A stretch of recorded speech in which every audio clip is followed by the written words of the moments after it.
Aleluias, graças a Deus. Vamos correr para Ele, né? Vamos abraçar Ele, abraçá-lo, vivenciá-lo, experimentá-lo. É o que essas canções nos estavam ensinando isso. Para a gente se derramar na presença dEle, todo dia buscar a presença dEle, correndo aos seus braços, invocando o seu nome, recebendo a vida de Deus. Hoje nós tivemos uma lição maravilhosa, cedo, de manhã.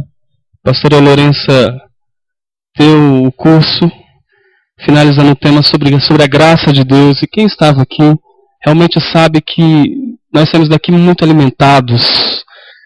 A graça que nos torna confiantes, né? E a graça que é Jesus, que é uma pessoa, não é uma doutrina, não é uma apostila com ensinamentos, é o Senhor, e que habita em nós. A gente saiu daqui muito nutrido espiritualmente. Quem dera se todos estivessem aqui. Eu sei que tem muitos que não podiam estar por diversas razões, mas quem não veio perdeu. Eu tenho que soltar essa. Foi bom demais, muito bom. Queridos, eu queria que você abrisse a palavra do Senhor no livro de Lamentações de Jeremias. Fica depois do livro de Jeremias. Aí vem Lamentações, no capítulo 3. Você deixasse aberto. Vocês podem ficar sentados mesmo. Capítulo 3 do versículo do capítulo 3 do livro de Lamentações de Jeremias. Lamentações de Jeremias. Lamentações. Eu queria, enquanto você abre o livro Lamentações de Jeremias, no capítulo 3, Jeremias é um profeta de Deus. Profetizou durante 40 anos a um povo, a nação de Israel. E esse livro aqui que nós abrimos, Lamentações, é um livro que o nome já diz, é Lamentações. É onde nós vemos as lágrimas de Jeremias por causa de um povo que durante 40 anos não deram ouvido a essas profecias, a mensagem dele, de Jeremias, do profeta. Então é um livro desse surto de Jeremias por causa do povo que ele ansiava ver restaurado, liberto, em comunhão com Deus, e que ele presenciara esse mesmo povo ao qual ele profetizara indo cativo, sendo escravos. E esse profeta, ele geme, ele chora. Existem lágrimas no versículo 11 do capítulo 2, diz assim: com lágrimas se consumiram os meus olhos.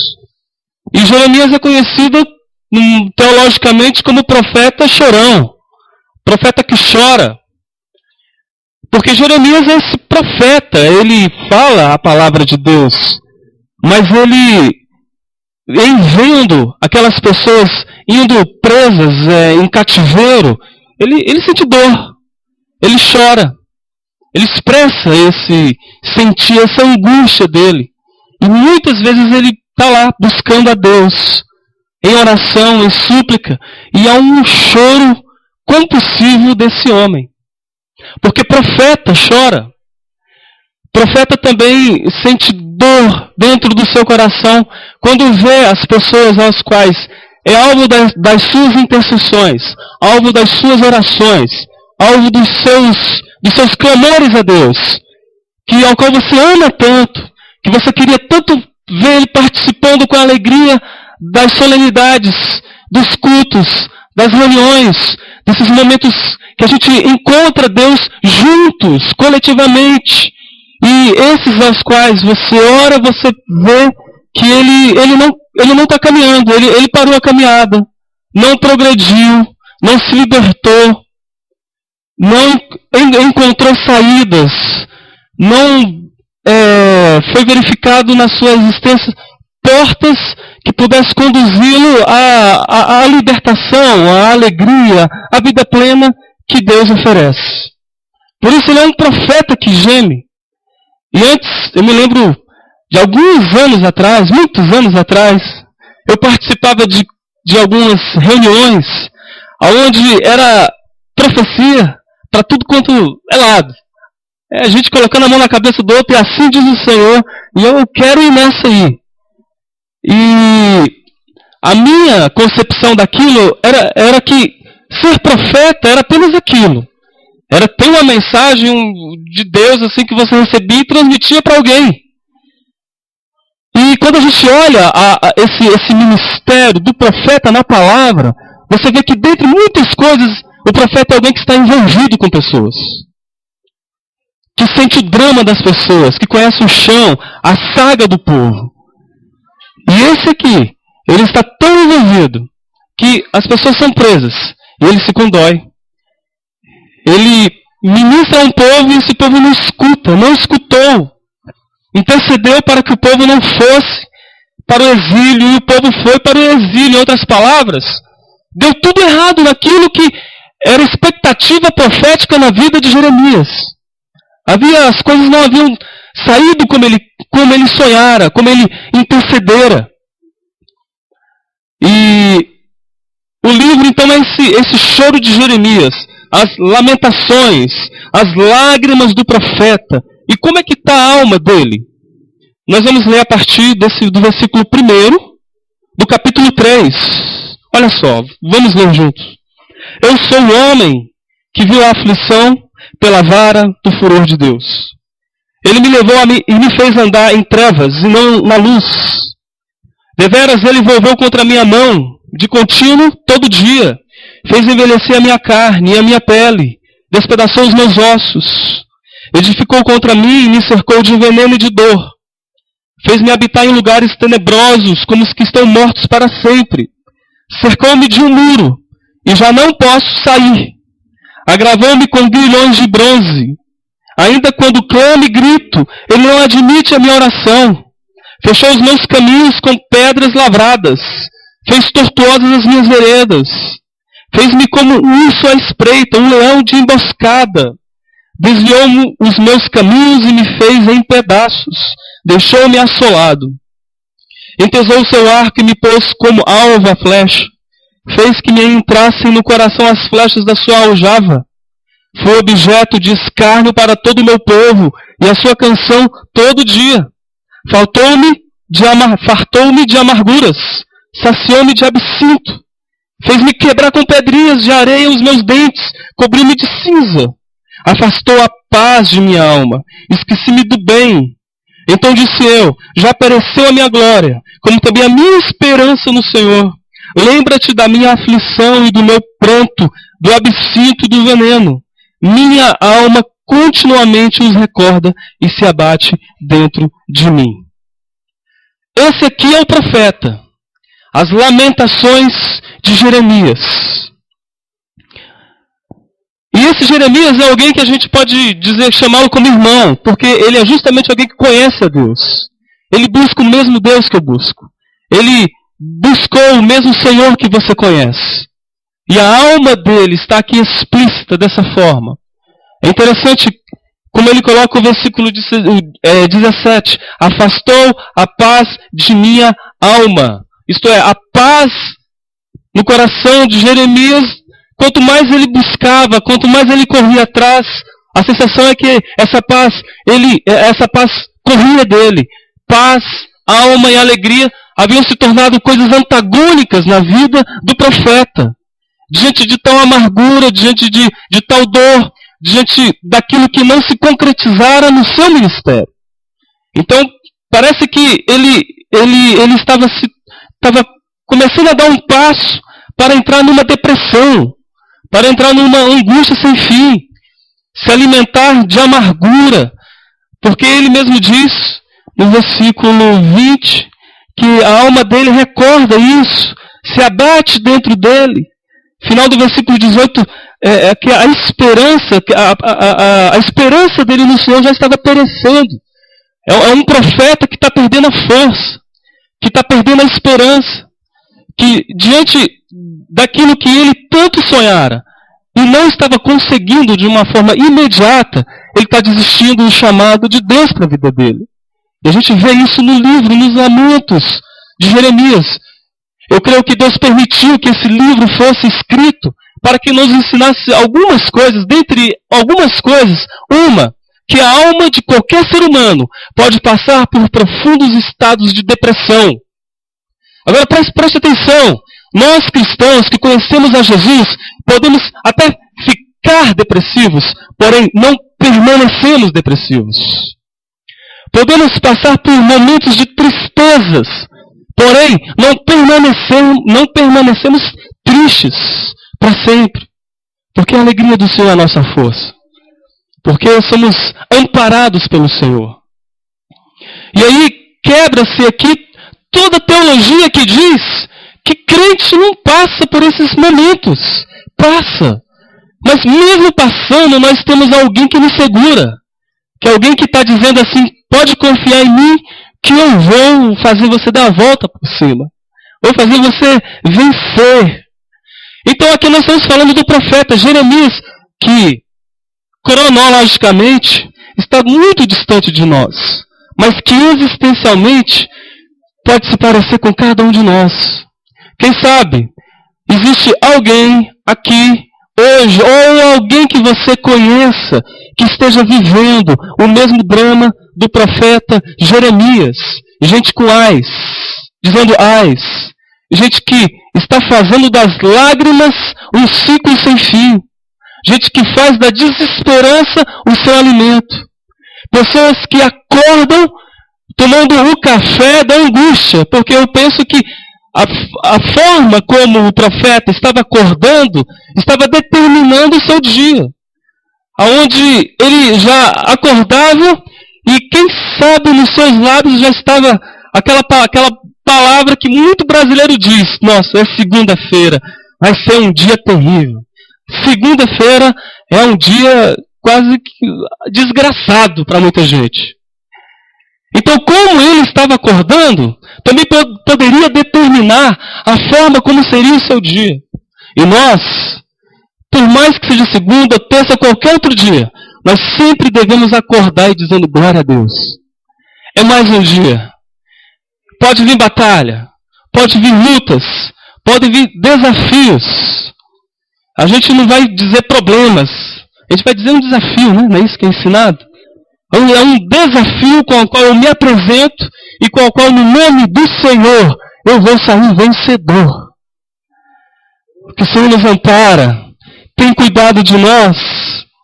Do nosso lado hoje, ou podemos conhecer alguém que se identifique com Jeremias, está tentando alcançar a paz, está correndo atrás da paz, mas parece que a paz foge dessa pessoa, foge de você, e você percebe essa pessoa se atolando na tristeza, se atolando na angústia, e não encontrando mais satisfação para a vida, para viver, para conhecer algo melhor. É assim que estava a alma dele quando a gente lê essa porção, esses primeiros versículos do capítulo 3. Porém, algo acontece. Nós vamos, a partir do versículo 22, vamos ler, vamos continuar a leitura. As misericórdias do Senhor são a causa de não sermos consumidos, porque as suas misericórdias não têm fim. Renovam-se cada manhã. Grande é a tua fidelidade. A minha porção é o Senhor, diz a minha alma. Portanto, esperarei nele. Bom é o Senhor para os que esperam por ele, para a alma que o busca. Bom é aguardar a salvação do Senhor, e isso em silêncio. Bom é para o homem suportar o jugo na sua mocidade. Assente-se solitário e fique em silêncio, porquanto esse jugo Deus pôs sobre ele. Põe a boca no pó, talvez ainda haja esperança. Dê a face ao que fere, farte-se de afronta. O Senhor não rejeitará para sempre, pois ainda que entristeça alguém, usará de compaixão segundo a grandeza das suas misericórdias, porque não aflige, nem entristece de bom grado os filhos dos homens. pisar debaixo dos pés a todos os presos da terra, perverteu o direito do homem perante o Altíssimo, subverteu ao homem no seu pleito, não veria o Senhor. Quem é aquele que diz e assim acontece, quando o Senhor o não mande? Acaso não procede do Altíssimo tanto mal como bem? Porque, pois, se queixa o homem vivente, queixa-se cada um dos seus próprios pecados. Esquadrinhemos os nossos caminhos, provamo-nos e voltemos para o Senhor. Amém e amém. Até aqui está bom. O texto em si ele já é bastante rico. A gente já vê muita confissão do profeta. Então, nos primeiros versículos, nós vemos alguém que está se queixando, que está se lamuriando, que está perdendo as forças, está perdendo a esperança. De um outro lado, agora nós vemos assim no mesmo texto, nós vemos o mesmo profeta fazendo uma virada radical de uma consciência, e profunda mudança houve. Porque aqui ele já começa a dizer, a partir do versículo 21, eu quero trazer à memória o que me pode dar esperança. Primeiro, angústia, sentimentos de auto-rejeição, sentir-se fracassado ministerialmente, sem forças para caminhar, para conquistar, sem um impulso que nos coloca diante da vida para viver a vida e dizer, estou aqui vivo, Deus me colocou aqui e me colocou com um propósito, sem essa força. Aí de repente ele se vê nesse caldo todo, e aí sai uma coisa maravilhosa do profeta. Eu quero trazer à memória aquilo que me pode dar esperança. Não posso me dar o direito de, conhecendo a graça de Deus, conhecendo o Deus da graça, permitir que a minha mente seja um baú de más recordações. Seja um baú das coisas que um dia me tocaram, me atingiram, me feriram, e eu estou guardando aquilo ali sempre, para sempre justificar as minhas próprias vitimizações, justificar as minhas próprias impossibilidades, de dizer que eu não consigo, porque o meu irmão também não conseguiu, de que o meu casamento não vai ser bênção, eu não vou conseguir ter um casamento feliz, porque o meu vizinho do lado, ele me confidenciou que o casamento dele falira, fracassara. E eu que estou vivendo algum drama familiar, também não vou ter força interior para sustentar esse caso e restituir minha família. Ou alguém que está querendo viver com Deus, mas todo dia está tendo um problema, quem sabe, de pecado ou outra coisa na sua vida, impedindo ele de romper, de crescer, de amadurecer. Aí você se entrega a essa amargura, a esse baú, guarda lá e se justifica dizendo que são por causa das demais coisas que eu não consigo viver. Mas eu quero, e a palavra de Deus nos ensina, que um dos passos para a gente sermos mais que vencedores em Cristo Jesus é metanoiar a nossa mente, conforme Romanos 12. É trazer à mente as coisas novas da palavra, encher a mente com coisa pura, verdadeira, é trazer aquilo que pode trazer esperança. Traz à mente aquilo que é esperançoso, que vem trazendo uma nova concepção de vida, de caminho, de caminhar. E aí, o que ele apresenta? O texto por si só já é explicativo. O versículo 22 nos diz, as misericórdias do Senhor são a causa de não sermos consumidos. Ele está dizendo, eu como profeta, nesse lamento, nessa angústia, a minha expectativa é de alguém que seria consumido, exterminado, que sendo levado cativo, eu perderia a minha fé. Mas ele trouxe à sua memória o que poderia dar esperança, e uma coisa que ele se lembrou é as misericórdias do Senhor. Não tem fim. É para sempre. São a causa de nós não sermos consumidos. Deus é o Deus que renova as coisas. E as misericórdias do Senhor existem sob o signo do novo. Misericórdia sem fim, que não cessa, que não se estanca, hemorragia da bondade divina, que enquanto nós suplicarmos, buscarmos o Senhor, pedindo a sua misericórdia, dele nós obteremos misericórdia. Isso deu ânimo para a vida do profeta. Isso mudou as expectativas ministeriais, existenciais, espirituais do profeta. Ele se lembrou das misericórdias de Deus. Ó amado, quando nós nos aproximamos de Deus, sabendo que a base da nossa aproximação com Ele não está nos nossos próprios atos, não está nas nossas próprias justiças, não está nas nossas próprias obras, mas está a partir de um ato salvífico e misericordioso, eu sempre vou me aproximar dele com confiança, porque a ponte entre nós e Deus foi uma ponte feita através de sangue, foi através de Jesus, e a misericórdia dele foi quem propiciou isso. Isso quando nós não o conhecíamos. Agora que nós o conhecemos, o acesso ao Pai é livre. Eu posso podemos nos aproximar diante de Deus como aquela parábola do filho pródigo. Que a pastora Lourença falou um pouco sobre isso hoje. A gente pode se aproximar dele, a gente entra com aquela espécie de medo, de juízo, de que eu fiz errado, eu pequei contra ele, pequei até contra o céu. E a gente vai na direção de Deus achando que Deus vai nos dar uma bordoada.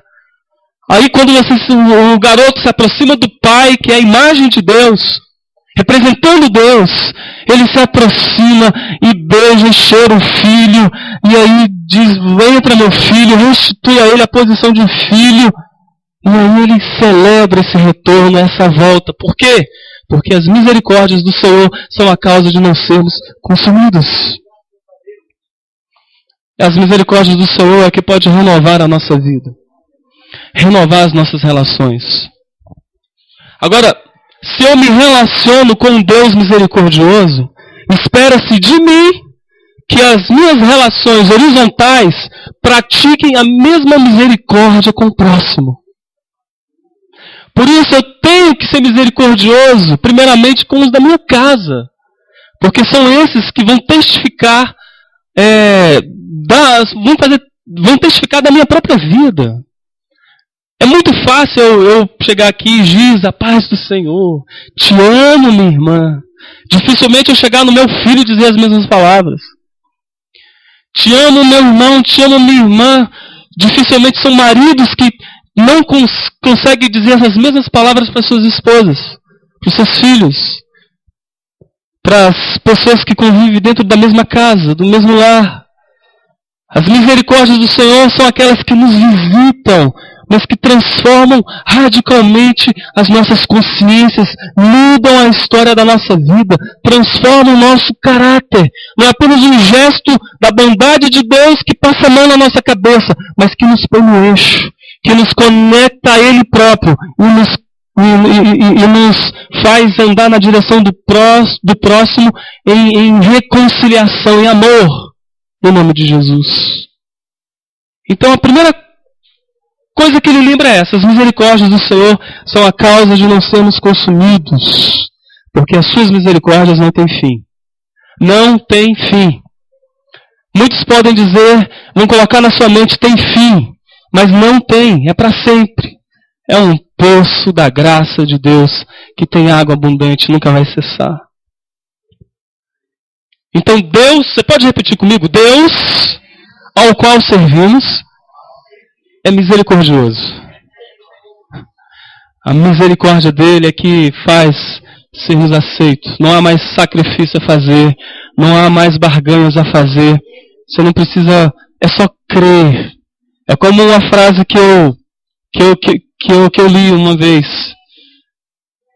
não é para conhecer o cardápio, mas é só para se alimentar do que está posto na mesa. Quando a gente conhece esse Deus verdadeiro, misericordioso, a nossa alma se apega a Ele. Uma outra frase que eu ouvi em relação a esse relacionamento a Deus, muito bonita, é a seguinte. Eu vou explicar direito, mas a frase é essa. Se eu quisesse, eu não podia. E se eu pudesse, eu não queria. Isto em relação à nossa comunhão, à aproximação, o nosso amor a Deus. Se eu pudesse desistir de Deus, se eu não quisesse mais a Deus, se eu quisesse isso, eu não podia, porque Ele é misericordioso. Se eu pudesse desistir de Deus, eu não ia querer, eu não queria. Se eu pudesse, eu não queria. Se eu quisesse, eu não podia. Não tem jeito. Sem Deus, sem essa misericórdia, a gente vai se afundar nos lamentos, não de Jeremias, mas nos lamentos do Fábio, nos lamentos de cada um de nós aqui. Mas a gente precisa trazer hoje a memória que pode dar esperança. Renova-se, versículo 23. A cada manhã, grande é a tua fidelidade. Deus, você pode repetir comigo? Deus, fiel. E até aquilo que a gente canta. Deus fiel. O que me pode dar esperança, trazendo à mente? Fidelidade de Deus. Deus é fiel. Fiel. Essa misericórdia não é apenas um emocionalismo de Deus por nós. É uma misericórdia patrocinada pelo caráter de Deus. E Deus não muda. Deus não volta atrás. Por mais que eu tenha feito uma curva terrível em minha vida, por mais que eu tenha feito uma besteira na minha existência, por mais que eu tenha desistido de mim mesmo, há um compromisso de Deus em me segurar. Grande é a fidelidade do Senhor. E Davi diz: Senhor, abençoa-me por amor do teu nome. Guia-me pelas veredas de justiça, por amor do teu nome. Deus tem um compromisso com Ele mesmo, de não se deixar promiscuir, porque a misericórdia de Deus está atrelada ao seu caráter santo. Pode estar o caos, pode a família estar desmoronando, a vida, os negócios, mas aquele com quem nos relacionamos não negocia a nossa vida com ninguém, porque Ele é um Deus que tem um pacto de fidelidade comigo e com você, de nos segurar, de nos amparar, de ser Deus fiel. Aquilo que nós já dizemos de um Deus que tem uma aliança, um pacto conosco, feito através do sangue de Jesus, do sangue do Cordeiro. Deus é fiel. Então, se Deus é fiel, eu não sei o que Deus vai fazer. Eu não sei qual a metodologia de Deus, o agir de Deus, como Deus vai agir, como vai fazer. Eu sei de uma coisa, Ele irá fazer. E nem sei se vou estar vivo para ver, mas eu sei de uma coisa, Ele garante, Ele me dá segurança de que Ele está no controle de todas as coisas. É que nem Hebreus 11 nos diz que muitos estavam vivos e alcançaram a promessa, viveram a promessa. Muitos morreram, não viram a promessa, mas a promessa se concretizou. E todos eles são colocados dentro do mesmo pacote, são os heróis da fé. Porque estavam se relacionando com um Deus fiel. Então eu posso sair daqui confiante, Senhor, grande é a tua fidelidade. Eu sei que tu vai segurar a minha mão, não vai me deixar, se eu cair prostrado, eu sei que eu não vou ficar prostrado para sempre. A tua mão vai me suster. Pode entrar nos meus negócios, pode entrar na minha casa, na minha família. Conhece o meu drama, a minha situação, as minhas dificuldades, as minhas limitações. Conhece o meu ser e não nos despreza. Porque Ele é fiel. Porque Ele é Deus que é muito fiel. Eu gosto desse versículo aqui a partir do a partir do versículo 33. Porque não aflige, nem entristece de bom grado os filhos dos homens. Aí o versículo 34 diz: pisar debaixo dos pés a todos os presos da terra, perverter o direito do homem perante o Altíssimo, subverter ao homem no seu pleito, não o veria o Senhor. Ele está dizendo assim: o mundo está o caos. É a gente fazendo o que bem entende. São pessoas escravas da sua própria liberdade de fazer e de ser. Porque você ser livre não é dizer não é apenas a capacidade de dizer não a determinadas coisas.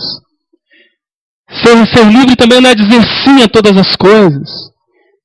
Ser livre é você dizer não a muitas coisas que você sabe que vai fazer mal à sua alma. Mas enfim, o texto está dizendo que tantas mazelas acontecendo, é gente sendo oprimida, o maior acachapando o menor, a verdade sendo distorcida, a violência crescendo no nosso meio. É gente chorando, é gente clamando, é gente, enfim, com gemidos e com os mais profundos gemidos. Deus está dizendo essas coisas, você acha que não veria o Senhor? Você acha que Deus usa óculos, como eu uso? Você acha que Deus tem miopia? Você acha que Ele está no trono e não está vendo as coisas que estão acontecendo ao nosso redor? Ele está dizendo: eu vejo essas coisas. Por isso que você tem que confiar em mim, na minha fidelidade, nas minhas misericórdias. Renovar a sua mente com aquilo que dá esperança, aquilo que pode mudar o curso da sua vida. Porque eu, Senhor, estou vendo todas as coisas. Vê todas as coisas. Conhece a impressão digital que cada um nós temos. No nome de Jesus. Então ele faz uma pergunta: não o veria o Senhor? Misericórdia, fidelidade. Os versículos 25, 26 e 27 dizem uma coisa interessante. Bom é o Senhor, diz a palavra, bom é o Senhor para os que esperam nele. 26. Bom é aguardar a salvação do Senhor, e bom é para o homem suportar o jugo. Olha só, 3 coisas aqui. Bom é o Senhor para os que esperam nele. Versículo 26, bom é aguardar. E o versículo 27 fala sobre suportar. Então nós vamos espera, aguardar e suportar. Esperar, aguardar, suportar. Deus está dizendo que é um momento em que a gente tem que esperar o Senhor. Esperar a intervenção dele. Nós aprendemos de uma forma muito simples como que Deus responde determinadas orações. Às vezes é sim. Temos o amém de Deus. Tudo aquilo que pedimos no meu nome, de Jesus, ao Pai, eu vou fazer, vou conceder. Nós temos o sim de Deus. Muitas vezes nós temos o não de Deus também. É Deus, por favor, aí Deus não. Porque Ele é o Senhor da nossa vida. É Ele quem nos dirige e sabe o melhor. O Espírito, Ele intercede por nós com gemidos inexprimíveis quando nós não sabemos orar como convém. E é Tiago, acho que é Tiago que diz que nós muitas vezes não recebemos, se eu estiver errado, vocês me corrijam, que nós muitas vezes nós oramos ao Senhor, nós pedimos alguma coisa, mas nós não recebemos porque pedimos mal.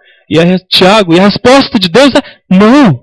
E Jesus faz aquela oração lá no Getsemane: Pai, se possível afasta. E a resposta de Deus para Jesus foi não. Não tem como afastar. Se não for você, humanidade não tem jeito. E aqui, Jeremias, ele coloca aqui esses 3 pontos aqui, que é aguardar, esperar, suportar. Esperei pacientemente no Senhor. É o momento da quietude, do aquietai-vos e saber que eu sou Deus.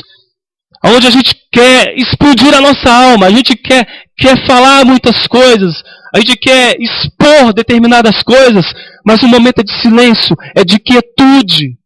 Onde muitas vezes eu não entendo. Onde eu orei, eu busquei, eu clamei, eu intercedi, eu decretei e as coisas não foram conforme eu sonhara. Aí sabe o que as coisas não aconteceram como você esperava. E você não tem respostas para isso. E quando não se tem resposta para isso, e Deus aparentemente permanece em silêncio, a melhor forma de eu me relacionar com essa questão é aguardar, é suportar, é me aquietar, é silenciar, porque pode demorar, mesmo não entendendo, mas é bom esperarmos no Senhor. Os anos estavam passando, mas Jeremias descobriu que valia apenas esperar no Senhor. Quem espera no Senhor irá encontrar senão bondade. Não há nenhuma novidade aqui, irmãos. Não há nenhuma teologia nova aqui. Poderia inventar muita coisa, mas o texto é simples. É esperar no Senhor. É Deus, eu não entendo. Eu não tenho explicações. Eu esperava outra coisa. Eu não entendo os teus propósitos. Mas eu me aquieto em silêncio. Mas é um silêncio em fé, em confiança, em perseverança, em humildade, em dependência do Senhor. Porque Ele é bom para a alma que o busca. Em silêncio, sem lamúria, sem murmuração, sem amaldiçoar, sem blasfemar de Deus. É bom aguardar o socorro de Deus. Aguardar, suportar e esperar no nome de Jesus. Porque em momentos de dificuldade, em circunstâncias de adversidades, de tribulação, Deus poderá estar trabalhando o nosso caráter. Deus poderá estar trabalhando algo positivo na minha vida. Que assim de uma forma imediata eu posso olhar e perceber que nada está acontecendo. Mas há um desejo de Deus de muitas vezes me passar por esse processo para transformar, para mudar, para plantar algo dele em mim. Uma coisa, quando eu falo isso, eu sempre me lembro de Abraão, onde Deus sabia que ele iria sacrificar o próprio filho dele no altar. Deus sabia disso. Mas se Deus sabia, então por que fez ele caminhar aquilo ali, acordar cedo de manhã, com aquele peso no coração, com aquele absurdo? Não poderia confessar isso para ninguém. Porque imagine Abraão dizer, olha, eu vou sair, vou sacrificar o meu filho ali. Que história é essa, Abraão? Deus mandou. Chamaria o conselho tutelar. Ele vai com aquilo no coração. Deus sabia que ele ia fazer aquilo. Mas Deus saber é uma coisa. Fazer Abraão passar por aquele processo era outra coisa diferente. Onde muitos dos processos de Deus, de me tornar discípulo, servo, de me tornar artesão de uma nova história, de alguém que tem a mente que não vai ser mais baú de más recordações, mas fazer da mente aquilo que lembra e pode dar esperança.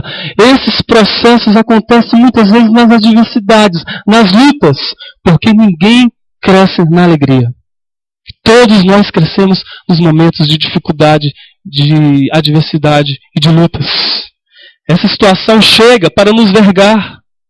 Essa situação Deus põe no nosso caminho para nos moldar, para nos disciplinar e para nos ensinar. Deus pode até usar situações de opressão como agente terapêutico para nos aprofundarmos nele, termos um contato maior com ele e sermos tratados também. A crise pode nos tornar mais profundo. A crise pode nos tornar mais profundos em Deus, mergulhando em Deus. Deus via o povo de Israel idólatra, adorando outros ídolos, adorando outros deuses. A cura que Deus muitas vezes via para aquele povo não era simplesmente mandar um profeta, era mandar o exército inimigo, a adversidade, a luta, e às vezes até a própria escravidão. Porque antes de Deus se preocupar com um povo oprimido, ele estava primeiramente preocupado com um povo idólatra. E a cura para Israel foi o exílio. Foi essa luta. Significando que Deus permite a gente ser tratado. Alguns Enfim, o tratar de Deus é individual com cada um. Tem gente que é tratado senta aqui, olho no olho, uma conversa, está sendo tratado. E às vezes, outras pessoas, Deus trata com mais profundidade, tocando ferida, tocando no caráter, tocando no ser.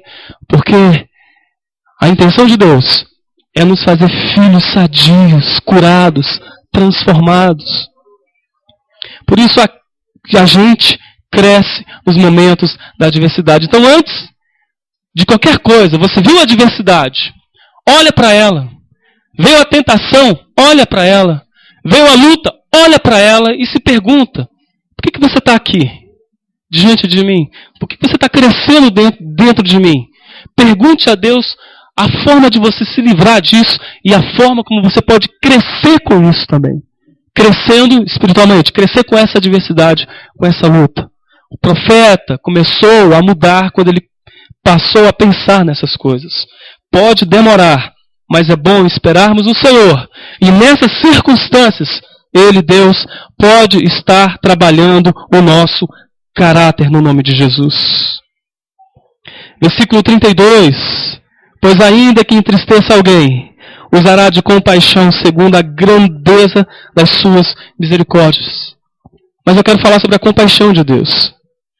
Primeira coisa, a misericórdia do Senhor. A segunda, ele lembrou da fidelidade de Deus.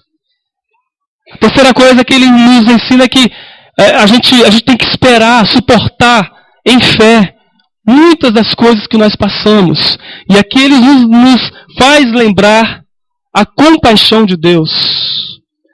Diz que Deus sempre usa de compaixão, pois ainda que entristeça alguém, usará de compaixão. Ele não deixa ninguém triste para sempre. Não viveremos sempre cabisbaixos, encurvados, flexionados ante a vida. Ele vai se compadecendo de nós, porque Deus tudo vê. Deus tudo vê. Vivemos essa dialética dessa existência que está passando diante de nós, de lutas, de tribulações. Isso pode criar no nosso interior um fruto amargo, com fisionomias as mais diversas, principalmente a da desesperança. Não projetamos nada mais para o futuro em decorrência das perdas, das frustrações, das mágoas e das desgraças. O futuro não é algo que se projeta, mas apenas vive um ciclo, retroage, empurrando-nos para agonias do passado que nos machuca sempre. E a gente perde a doçura da espera, a gente perde a doçura do aguardo. Vamos ficando com aquela falsa impressão de crescimento, pseudo-amadurecimento. Vamos nos entorpecendo, vamos nos tornando seres com coração de pedra, embrutecidos, perdendo a possibilidade de crer, de esperar, de se empolgar, de sonhar, de profetizar ante as desgraças da vida e daquilo que pode ser libertação que só vem do Senhor. Então, diante disso, vamos dar um basta. Quero trazer à memória o que me pode dar esperança. Eu não quero mais fazer da minha mente esse baú das más recordações. Recapitulando, as misericórdias do Senhor. Essas não têm fim. Essas podem mudar a nossa vida hoje. Eu posso ser alcançado pela mão, misericórdia de Deus hoje. É o que tem transformado. É o que tem o que tem nos alegrado. É o que tem nos visitado. Não vou mais acordar embrutecido, entorpecido pelas minhas próprias queixas. Eu vou decidir hoje acordar dando glória a Deus, dizendo: hoje é um dia que o Senhor fez, vou me alegrar e me regozijar nele. Porque a misericórdia do Senhor está baseado na sua fidelidade. É um Deus fiel, que tem-me na palma das suas mãos, que não me negocia com ninguém, que anjos, principados, lutas, tribulações ou o que quer que seja, pode vir tentar negociar com Deus, e Deus de forma alguma. Romanos 8. Nada, absolutamente nada, pode nos separar desse amor. Nada nos separa, porque grande é a sua fidelidade. E aí ele usa a compaixão de Deus. Deus é um Deus que tem compaixão. Que Ele não apenas tem compaixão, mas nessa compaixão Ele intervém na nossa vida, na nossa existência. Que muda o nosso ser. Nos projeta para uma fé inabalável. Inabalável não significa você não passar por algum momento de tristeza, mas em ficando triste, saber que não vai permanecer triste. Porque a alegria do Senhor, no próximo dia pode ser um dia da alegria do Senhor. Onde Jeremias amanheceu e escreveu as suas lamentações. Mas a gente pode acordar e não escrever lamentações, mas escrever um capítulo novo da nossa história com Cristo Jesus. O que eu tenho feito da minha vida, Senhor? Houve um momento da minha vida, irmãos, que eu pensei que tudo havia acabado. Onde eu pensei que eu havia desgraçado-me para sempre. Onde eu teria que carregar um signo, um estigma de algo muito ruim que eu havia feito. E eu estava exatamente assim. Cabisbaixo. Entrando num processo de depressão, de tristeza sem fim. Me alimentando das minhas próprias lágrimas. Eu falei, acabou, Deus. Aquilo que o Senhor tinha prometido para mim. Assim, aquilo que o Senhor tinha, através da palavra, através de muitas pessoas, havia dito para mim, confirmando algo na minha vida, que eu seria alguém que ministraria a tua palavra, estaria na tua igreja. Acabou, Deus. Porque eu acabei de colocar um ponto final nisso. Onde os meus próprios atos foram aquilo que determinou que eu não deveria mais me relacionar com Deus e com ninguém mais. Aí Deus fez abrir uma porta. Deus fez abrir um caminho novo. Uma luz surgiu no caminho. Onde Deus havia dito para mim, como tem dito para milhares de pessoas, e pode dizer hoje para você, que aquilo que Ele começou, só Ele tem o direito de terminar na nossa vida. Amém, Deus. Aleluia. E Ele me restaurou. Me colocou novamente à posição de servo, de discípulo. E me fez conhecer vocês. Jeremias estava assim, acabou. É o ponto final. O livro não é só essa porção que nós lemos. Tem muita coisa ainda. Mas é apenas para a gente efervescer na nossa alma. É pedir para o Espírito Santo transformar essas letras aqui, aquilo que nós lemos em vida. Transpor as páginas, entrar no coração. Onde a misericórdia do Senhor não é apenas um jargão evangélico, é algo experimental, algo que a gente vive hoje no nome de Jesus. Que a fidelidade de Deus não é uma coisa bobinha. Eu sei que eu vou. E indo, eu não sei o que vai acontecer, porque mais importante do que saber o que vai acontecer é saber com quem estou indo. Porque aquele a quem eu sigo me dá a garantia de que Ele vai segurar com a mão. Não vai deixar sozinho. Vai carregar, vai levar no nome de Jesus. E nesses momentos Ele está trabalhando o nosso caráter, trabalhando a nossa vida, a nossa mente, no nome de Jesus. Está me transformando. Uns dias atrás, numa outra ministração, eu disse, eu não posso ser o Fábio de um ano atrás, porque o Deus com quem eu me relaciono é um Deus agricultor, está trabalhando na minha vida. Eu tenho hoje que ser trabalhado para ser um marido melhor, para ser um ser humano melhor, para ser o irmão de vocês melhor, para ser uma pessoa... não posso ser igual a um ano atrás. Algo de Deus está acontecendo, está sendo trabalhado nas nossas vidas para nos melhorar. Amém? Amém, amém? Vamos ficar em pé, meus amados, em nome de Jesus.